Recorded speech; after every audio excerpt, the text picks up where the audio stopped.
त्रेता युग में राम और रावण युद्ध के बाद जब प्रभु श्री राम अयोध्या लौट आए तो उन्होंने अश्वमेघ यज्ञ का आयोजन कराया। यज्ञ करने के बाद अश्व को स्वतंत्र विचरण करने के लिए छोड़ दिया जाता है, जिसके पीछे यज्ञकर्ता राजा की सेना होती थी। जब यह अश्व दिग्विजय यात्रा पर जाता था तो स्थानीय लोग इसके पुनरागमन की प्रतीक्षा करते थे। इस अश्व को चुराने या इसे रोकने वाले नरेश से युद्ध होता था। यदि यह अश्व खो जाता तो दूसरे अश्व से यह क्रिया पुनः आरंभ की जाती थी। जिस तरह एक बार लव और कुश ने अश्वमेघ के अश्व को रोककर श्री राम को चुनौती दी थी और तब हनुमान जी को युद्ध के लिए भेजा गया था। लव और कुश से युद्ध के दौरान हनुमान जी समझ गए कि वे कौन हैं, तो उन्होंने खुद को लव और कुश के हाथों बंदी बनवा लिया था।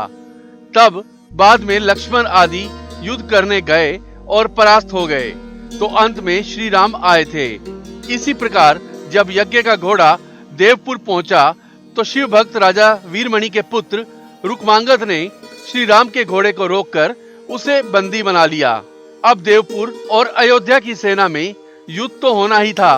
वीरमणि ने सुना कि श्री राम के अनुज शत्रुघ्न की वाहिनी युद्ध के लिए बढ़ती चली आ रही है। तब उन्होंने सशस्त्र सेना तैयार करने के लिए अपने प्रबल पराक्रमी सेनापति रिपुवर को आदेश दे दिया। फिर स्वयं शिव भक्त राजा वीरमणि अपने भाई वीर सिंह, भांजे बनमित्र तथा राजकुमार रुक्मांगद के साथ युद्ध के लिए रणभूमि में पहुंच गए। भीषण युद्ध हुआ जिसमें हनुमान जी ने सभी को पराजित कर दिया। अंत में वीरमणि को हनुमान जी ने मूर्छित कर दिया।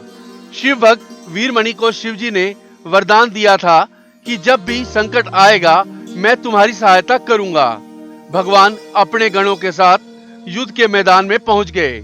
गणों ने सभी कुछ छिन्न भिन्न कर दिया। वीरभद्र ने शत्रुघ्न के पुत्र पुष्कल का सिर काट दिया और शिवजी ने शत्रुघ्न को घायल कर दिया।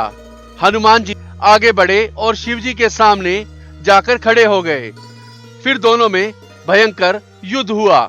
चूंकि हनुमान जी रुद्रावतार थे, उन्हें सभी देवी देवताओं ने वरदान दे रखा था कि कोई अस्त्र शस्त्र से तुम बंध नहीं सकते, ना ही पराजित हो सकते हो। इस कारण भगवान शंकर और हनुमान जी में भयंकर युद्ध हुआ। दोनों ओर से हर तरह के दिव्यास्त्रों का प्रयोग किया जाने लगा। हनुमान जी के पास शिव जी के हर दिव्यास्त्र का तोड़ था। युद्ध भयानक स्थिति में पहुंच गया। तभी भगवान राम वहां प्रकट हुए और श्री राम जी ने हनुमान को समझाया कि आप जिससे युद्ध कर रहे हैं शिव ही राम हैं और राम ही शिव हैं। यह सुनकर हनुमान जी को शिव में ही राम का रूप नजर आने लगा। यह देखकर वे अपना युद्ध रोककर भगवान शिव और राम के आगे हाथ जोड़कर खड़े हो गए।